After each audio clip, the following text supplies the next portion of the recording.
चलिए दोस्तों, अगले क्वेश्चन पे आते हैं। आप लोगों ने ट्राई कर ही लिया होगा मेरे ख्याल से। तो क्या कहता है, let's see. Total of one page of sales book was carried forward to the next page as 2785 instead of 2587। 2587 के बजाय 2785 गया है। समझ में आ रही है बात क्या कह रहा हूं? सेल्स बुक आप बना रहे हैं, ठीक है? तो जो टोटल करते हैं ना, वो टोटल आप एक पेज से दूसरे पेज पे ले जाएंगे, फिर कंटिन्यू करेंगे, फिर दूसरे पेज का तीसरे पेज पे ले जाएंगे, कंटिन्यू करेंगे, ऐसे होता है। तो जब आप एक पेज से दूसरे पेज पे ले जा रहे थे तो आपने 2587 लिखने के बजाय 2785 लिख दिया है। ठीक है, तो कितना ज्यादा लिख दिया है? 2785 माइनस 2587, तो आपने 198 ज्यादा लिख दिया है टोटल में। ठीक है ना? ये टोटल किधर जाएगा? ये टोटल जाएगा सेल्स अकाउंट में। सेल्स अकाउंट में भी किधर जाएगा? डेबिट में कि क्रेडिट में? ऑब्वियस सी बात है, क्रेडिट में। तो क्रेडिट में ज्यादा गया कि कम गया? तो ज्यादा गया। कितना ज्यादा गया? 198।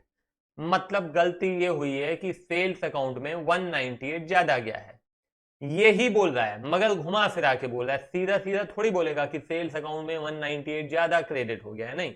ये तो आपको खुद ही फाइंड करना पड़ेगा। Getting my point? तो sales account has been credited by 198 excess. तो व्हाट टू डू? अब हम सेल्स अकाउंट को क्या कर देंगे? डेबिट कर देंगे। कितने से? 198 से, क्योंकि क्रेडिट ज्यादा हो गया है। तो सेल्स अकाउंट डेबिट कितना? 198। टू में क्या आएगा? टू में सस्पेंस आएगा। ये लो, हो गया। आई बात समझ में? सिंपल है, बहुत सिंपल है। ठीक है, रब कर रहा हूं उसको मैं। A check of 400 received from Mohan was dishonored and had been posted to the debit side of allowance account। ऐसा अपन पहले भी देख चुके हैं। डिसऑनर होता है तो एंट्री क्या होती है? जब भी डिसऑनर होता है तो जिस व्यक्ति का चेक था उसके अकाउंट को डेबिट करते हैं। क्यों? क्योंकि हमें अब उससे पैसे लेने हैं, क्योंकि आपका चेक जो है डिसऑनर हो गया है। जब आपका चेक हमें मिला, हमने बैंक में जमा कर दिया, हमने आपका अकाउंट क्लोज कर दिया था, मगर चूंकि आपके अकाउंट से हमारे अकाउंट में जब पैसे ही नहीं आए तो आपका अकाउंट फिर से हमें ओपन करना पड़ेगा, आपसे फिर से हमको पैसे लेने पड़ेंगे। Getting my point? तो what is the entry for dishonour? The entry is Mohan to bank. Mohan to bank 400। 400। अभी क्या करना है? अभी मोहन को डेबिट करना था, बैंक को क्रेडिट करना था, मगर क्या बोलता है? Had been posted to the debit side. Mohan के डेबिट में लिखने की बजाय अलाउंस के डेबिट में लिख दिया, तो एंट्री गलत जो हुई है वो ये है, अलाउंस टू बैंक। थोड़ा दिमाग का भी इस्तेमाल करेंगे तो ऐसे भी हो जाएगा। जरूरी नहीं है कि राइट रॉन्ग रिवर्स करो। कैसे? समझने की कोशिश कीजिए। मोहन अकाउंट को डेबिट करना था, नहीं किया, अलाउंस अकाउंट को डेबिट कर दिया। अलाउंस अकाउंट को क्रेडिट करो, मोहन को डेबिट करो, एंट्री हो जाएगी मोहन टू अलाउंस। रिपीट कर रहा हूं, मोहन को डेबिट करना था, नहीं किया, अलाउंस को गलती से डेबिट किया। तो जिसको गलती से डेबिट किया उसको क्रेडिट करो और मोहन को डेबिट करो, तो मोहन टू अलाउंस। ऐसे भी आदत डालिए, दोनों तरीके से आप आदत जरूर डालिए, धीरे धीरे आपकी कैपेसिटी बढ़ती जाएगी। ठीक है, चलो तो अभी क्या करना है, रिवर्स करता हूं मैं यहां पे। तो bank to allowance, amount same है 400 400, इन दोनों को चलिए ऐड करते हैं। तो अभी क्या हो जाएगा? टू बैंक और बैंक अकाउंट डेबिट कैंसिल हो जाएगा, एंट्री हो जाएगी Mohan to allowance 400 400। Is it clear? Yes. तो चलो इसको भी रब करता हूं मैं। आते हैं थर्ड पे।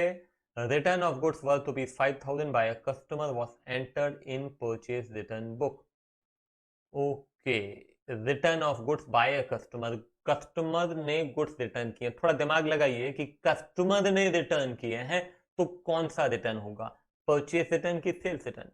कस्टमर को हमने बेचा होगा कि कस्टमर से हम गुड्स खरीदते हैं? ऑब्वियस सी बात है, कस्टमर को हम बेचते हैं। कस्टमर को हम गुड्स बेचते हैं, तो ये कौन सा रिटर्न होगा कस्टमर का? कस्टमर का सेल्स रिटर्न होगा। तो सेल्स रिटर्न की एंट्री क्या होती है? सेल्स रिटर्न की एंट्री होती है सेल्स रिटर्न टू कस्टमर। ठीक है, this should be the entry. मगर हमने उसको परचेज रिटर्न की तरह रिकॉर्ड कर दिया, परचेज रिटर्न बुक में लिख दिया, मतलब परचेज रिटर्न की तरह रिकॉर्ड कर दिया। और परचेज रिटर्न की एंट्री क्या होती है? उसकी entry customer to purchase return 5000 5000। आधी बात समझ में? this is the correct entry and we have written this entry. Now what to do? Reverse this particular entry, purchase return to customer 5000 5000। got it? अभी क्या करना है? ऐड करना है इन दोनों को। तो कस्टमर इधर भी क्रेडिट इधर भी क्रेडिट, दोनों को टोटल कर दो। सेल्स रिटर्न डेबिट है, sales return debit, purchase return debit to customer. ठीक है, कितना हो जाएगा? 5000 sales return, 5000 purchase return and 10000 customer. Got it? Simple है? सिंपल नहीं है, बहुत सिंपल है। चलो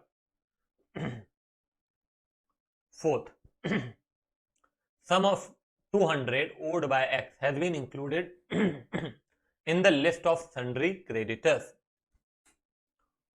Sum of 200 owed by X, amount owed by X मतलब X से पैसे लेने हैं। ध्यान दीजिएगा, यहां पे समझ में आना चाहिए। X से पैसे लेने हैं, तो जिससे पैसे लेने होते हैं उसका अकाउंट क्या करते हैं? हम डेबिट करते हैं। क्या करते हैं? बोलिए, डेबिट करते हैं। हमने उसको क्रेडिटर्स की लिस्ट में लिख दिया, मतलब हमने डेबिट बैलेंस की बजाय क्रेडिट बैलेंस लिख दिया, क्योंकि क्रेडिटर्स मतलब लायबिलिटी, लायबिलिटी का कौन सा बैलेंस? Credit balance. तो डेबिट बैलेंस लिखने की बजाय क्रेडिट बैलेंस लिख दिया, दैट इज द एरर। तो अभी इसको कैसे सुधारे बताओ? अरे भाई देखो, यहां पे बस थोड़ा सा दिमाग लगाइए। अगर आपको राइट रॉन्ग रिवर्स करना है तो इसमें पूरा राइट रॉन्ग रिवर्स नहीं होने वाला है। हाँ, मगर मैं आपको बता देता हूं। देखो, सही क्या था? सही था एक्स अकाउंट डेबिट। बस ये हमारा डेबिट बैलेंस होना था। हमने गलत क्या कर दिया? हमने लिख दिया 2x अकाउंट 200। समझ में आ रही बात? अब इसको ऐसे भी दिमाग लगाओ आप। देखो, हमें डेबिट बैलेंस लिखना था, डेबिट की बजाय क्रेडिट लिख दिया। तो जिसको गलती से क्रेडिट किया है उसे भी डेबिट करो, और जिसे डेबिट करना चाहिए था उसे भी डेबिट करो। ये थोड़ा समझने में मुश्किल शायद आपको लगे, फिर कह रहा हूं मैं, ध्यान से सुनिए। एक्स अकाउंट का डेबिट बैलेंस रहना था, हमने डेबिट नहीं लिखा, गलती से क्या लिख दिया? क्रेडिट लिख दिया। अब दो गलतियां हैं। पहली बात, एक्स को डेबिट करना चाहिए था, वो डेबिट नहीं किया। और दूसरी गलती, गलती से क्रेडिट कर दिया। तो जो गलती से क्रेडिट किया उसको भी डेबिट करो, और जो डेबिट करना चाहिए था उसको भी डेबिट करो। तो दो बार एक्स को आपको डेबिट करना पड़ेगा। एक जो कि इनिशियली हमको करना था, और एक गलती से क्रेडिट जो किया उसका इफेक्ट खत्म करने के लिए भी तो डेबिट ही करना पड़ेगा। ठीक है, वैसे भी समझ में आना चाहिए। तो एंट्री क्या हो जाएगी? X account debit 400। और अगर वैसे समझ में नहीं आता तो राइट रॉन्ग रिवर्स करके भी, मगर ये रफ में करते हैं, फेयर में नहीं करते, मैं पहले भी बता चुका हूं, गलती मत कीजिएगा। तो ये राइट ये रॉन्ग मैंने किया। अब इसको मैं क्या करता हूं? रिवर्स करता हूं। एक क्रेडिट है, इसको मैं रिवर्स करके क्या करूंगा? डेबिट करूंगा। तो एक्स अकाउंट डेबिट 200। ठीक है ना? तो x account debit, x account debit, ये क्या हो जाएगा? X account debit 400। इन दोनों को ऐड कर दिया मैंने। 2 में आएगा आपका सस्पेंस। कितना? 400। सिंपल है कि नहीं? चलो,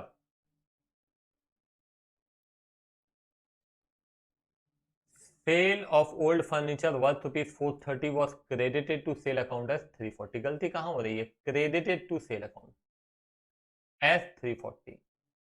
पहली बात तो ओल्ड फर्नीचर बेचा। क्या बेचा? ओल्ड फर्नीचर, है ना? तो मान लो कि किसी को भी बेचा, इन्होंने लिखा नहीं है, मगर हम मान लो, चलो कैश ही लिख देते हैं। मैं कैश लिख देता हूं, कैश अकाउंट डेबिट, उससे फर्क नहीं पड़ना है। Cash account debit to furniture, क्योंकि गलती उसमें हो ही नहीं रही है। जिस अकाउंट की मैं बात कर रहा हूं, कैश या कस्टमर या जो भी ले लो, फर्क नहीं पड़ता। क्यों नहीं पड़ता? क्योंकि गलती वहां पे हुई नहीं है। तो आपकी रेक्टिफिकेशन एंट्री में वो आएगा ही नहीं। हम तो ये रफ में वैसे भी वर्किंग करते हैं। ठीक है ना? तो मैं क्या लिख रहा हूं यहाँ पे? 430 एंड 430 ऐसा होना चाहिए, this should be the correct entry. मगर हमने credited to sales account, sales account, furniture को क्रेडिट नहीं किया, बल्कि किसको क्रेडिट कर दिया? कैश में गलती तो हुई नहीं है, उसको तो आना ही नहीं है रेक्टिफिकेशन एंट्री में। रेक्टिफिकेशन में वही अकाउंट आएगा जहां गलती हुई है, जहां गलती नहीं हुई है वो अकाउंट कभी भी नहीं आता है। तो टू क्या करना है यहाँ पे, सेल्स। सेल्स में कितना, 340। अभी मैं क्या करूंगा बोलो, रिवर्स करता हूं, क्या हो जाएगा, सेल्स टू कैश। सेल्स में 340 और ये है 430। ठीक है, अब क्या करना है मुझे, ये दोनों को टोटल करना है। तो अभी मैं क्या करूंगा, कैश तो वैसे भी कैंसिल होना है क्योंकि वहां पे गलती नहीं है। हाँ, अब इसको देख लो आप, अब इंपॉर्टेंट है, फर्नीचर क्रेडिट है, सेल्स डेबिट है, और कुछ आपस में तो कैंसिल होगा नहीं। तो sales account debit 340 to furniture 430। ठीक है, sales account debit 340 to furniture 430, क्या दोनों इक्वल है, नहीं है। तो क्या करते हैं, इक्वल करना पड़ेगा, किससे, सस्पेंस अकाउंट डेबिट से, कितना, 90।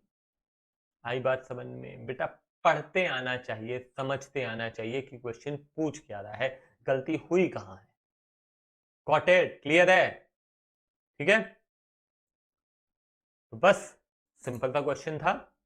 अगला क्वेश्चन भी खुद से ट्राई करें, नहीं बनता है तो फिर आप देखें। चलो, बाय बाय।